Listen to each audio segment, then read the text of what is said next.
嗨，欢迎观看中国军事栏目。这两天呢，印度又过来搞事情。印军呢再次非法越境的消息一出来，中国网友就一片喊打之声，认为呢必须要把印度暴吹一顿，否则呢就是中国认怂了。敌人都越境了，也只敢口头抗议。在这里呢，我只想说，果然键盘打字比在前线打仗要简单得多。今天呢，小编就过来跟大家聊聊最近大家比较关注的几个问题。第一，中国能不能把印度暴吹一顿？为什么现在还一直不出手？第二，几十年来的这个边境冲突，印度呢其实并没有捞到太多好处，为什么印度还是要在边境搞事呢？第三，印度有什么信心敢于挑战中国？要讲清楚这些问题，大家就得从以下几个维度进行判断。首先呢，边境问题在中印两国的这个战略态势中所占的这个权重区别很大的。中国的这个战略重心从来都是不在西南方的，而在于与俄罗斯接壤的北方以及东南沿海。但是呢，印度就不一样了。印度自独立以来，与美苏欧国家没有直接的这种战略冲突，可以说是左右逢源。因此呢，国际环境要宽松很多，不存在这种对抗超级大国的情况。印度全部算起来只有7个邻国，而只有一个死敌，那就是巴基斯坦。但是呢，印巴都出自于这个英属联邦，因此呢，它这个部队的这个战斗力相差不多。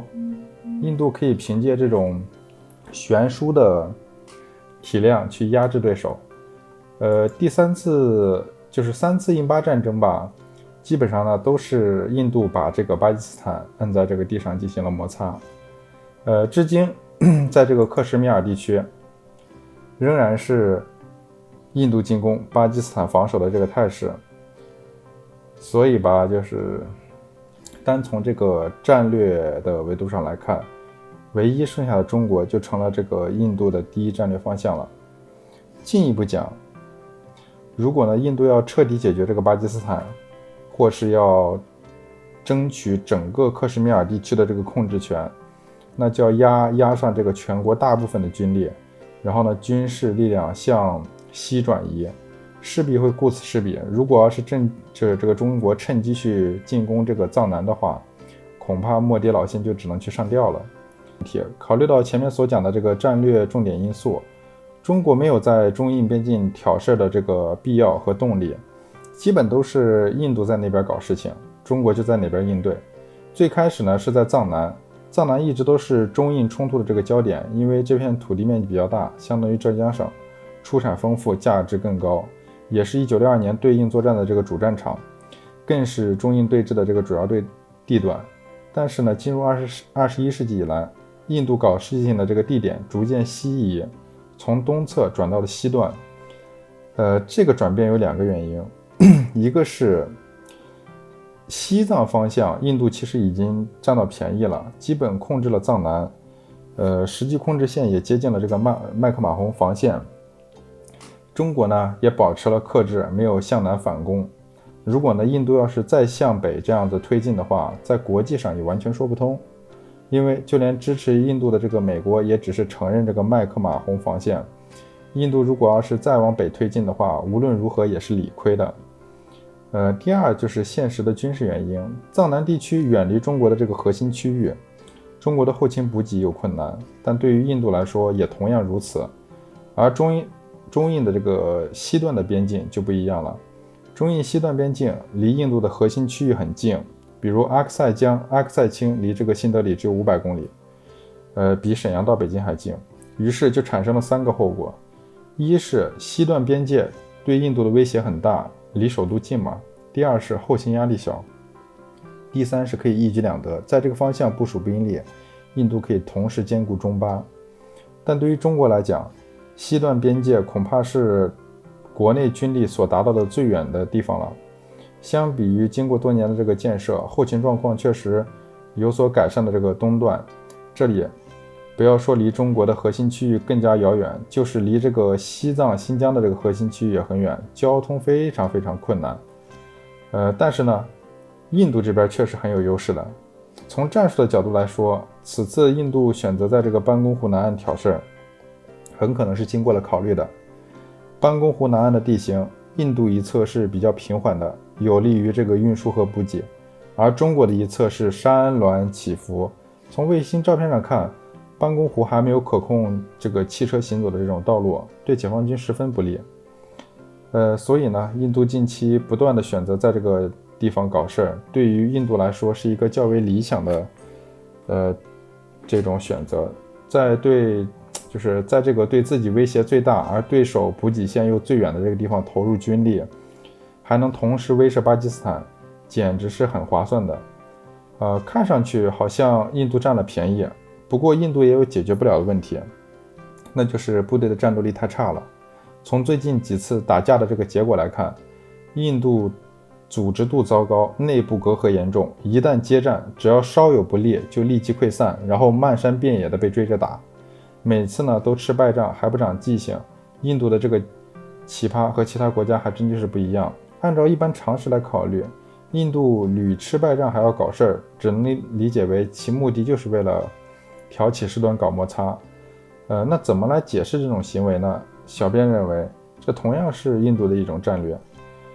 印度虽然经常自我吹嘘无敌，但部队的战斗力差劲，国力远远不如中国。这一点其实高层是非常清楚的。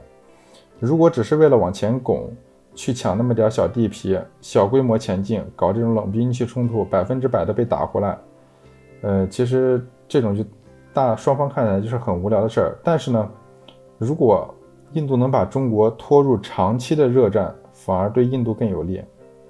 长期热战，印度是光脚的不怕穿鞋的。印度总后勤的这个压力小，军力投送容易，穷人多，不愁没有炮灰。印度从国际市场上也不难采购到先进的武器装备，而中国就反过来了。中国的这个后勤困难，军力投送不太容易，国际环境也更加险恶。好在这个武器都能自产。那么中国该如何应对呢？小编认为，中国应对次要矛盾要有理有节。现在如果中国选择和印度开打，会怎么样呢？如果是打一场边界战争，歼灭印度的一些部队，不仅要扛主动开战的这个锅，国际环境也会更加有利于印度，而不利于中国。一旦中印开战，美国肯定会抓住这个理由，加大力度去制裁中国，甚至是美印联合应对中国，让中国陷入困境。而接下来就会形成印巴那样的长期武装对峙和拉锯。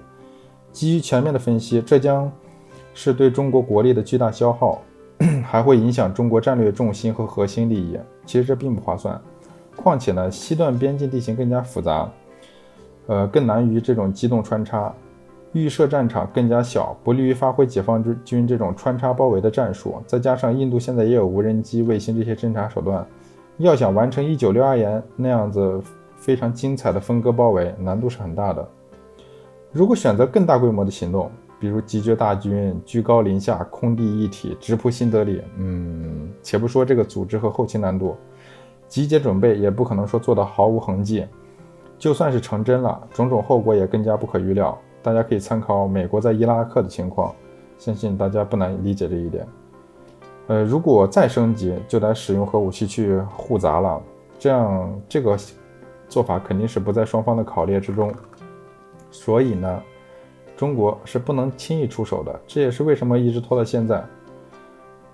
对中国来说，就是这种短促的突击，中国更加有利；长期的热战，印度更加占优。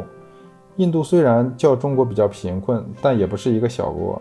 印度是综合国力仅次于中国的世界第4大强国，而印度将中国视为这个头号的战略方向，跟中国内耗的这个意愿还是很强的。它并不是一个能够轻易打趴的对手。